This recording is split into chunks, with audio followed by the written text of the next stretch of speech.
Bonjour, nous allons voir aujourd'hui comment traiter une question type bac d'algorithme avec boucle tant que dans le contexte de suite sur notre calculatrice TI-83 Premium C. Nous prendrons comme support de cette vidéo l'algorithme tombé au bac S novembre 2015 en Nouvelle-Calédonie.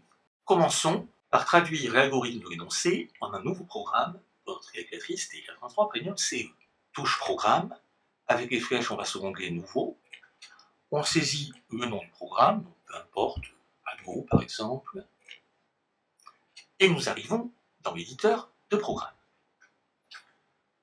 Traduisons maintenant les instructions, les lignes de l'algorithme une à une. Affecter à n la valeur 0. C'est une instruction d'affectation. Sur la calculatrice, ça se tape à l'envers. C'est d'abord la valeur où l'expression est calculée, puis la touche sto pour stocker n. Voilà. 0 est stocké dans la variable n, ça nous traduit affecter à n la valeur 0.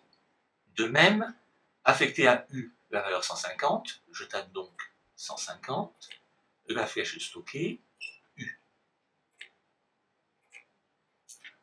Maintenant, tant que u est plus petit ou égal à 190, donc tant que c'est une instruction de programmation, on va dans Programme pour la chercher, et en anglais ça se dit while. La voici donc.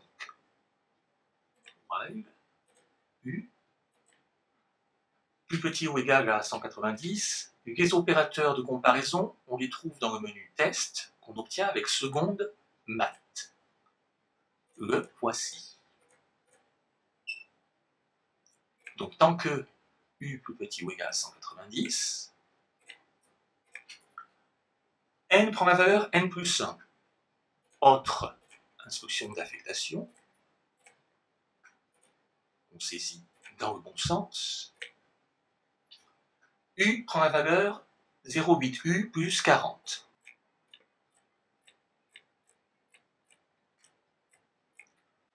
Fin tant que, donc peu importe que ce soit fin tant que, fin pour ou fin si, sur la calculatrice, c'est en tous les cas fin, c'est-à-dire end en anglais.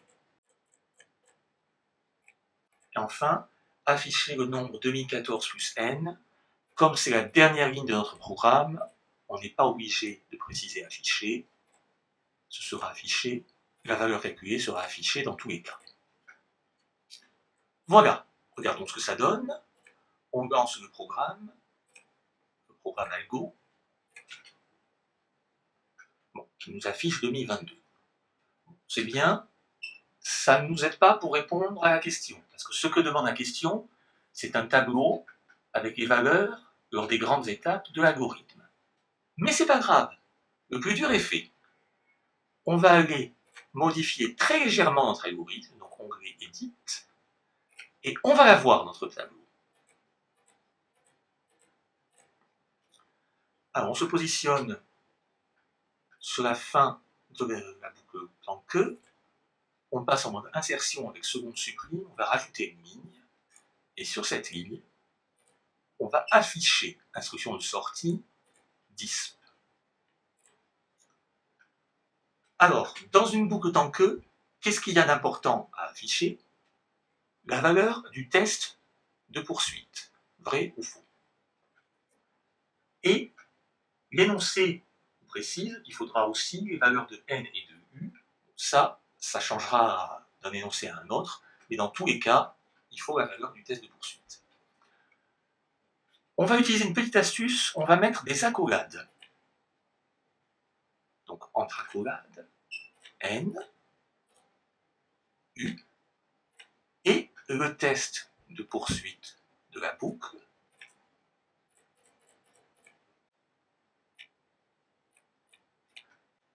Donc, à quoi servent les accolades? Eh bien, ces trois valeurs seront affichées sur une même ligne, ce qui sera beaucoup plus clair à lire lorsqu'on sera à recopier dans le tableau. Vérifions. On relance le programme. Voilà. Donc, normalement, il n'y a plus qu'à recopier dans le tableau. Petit détail, la dernière valeur, la troisième, donc ça affiche 1 ou 0 pour le dernier cas, c'est à traduire par vrai lorsque c'est 1 et faux lorsque c'est 0. Dernière petite chose, l'énoncé précise d'arrondir les résultats au centième. Et bien ça aussi, on peut le faire automatiquement dans le programme. Donc ici, c'est la deuxième valeur affichée qui avait parfois beaucoup de décimales, c'est-à-dire le U. On va se positionner voilà, sur le U. On passe en mode insertion. Et on va demander un arrondi à 2 chiffres après la virgule. C'est dans le menu Maths, onglet Nombre. Voilà, on prend l'instruction arrondir. Et on lui précise le nombre de décimales. Arrondir U,2. Allez, terminons. On relance le programme. Voilà, cette fois-ci, il n'y a véritablement plus qu'à recopier. À bientôt.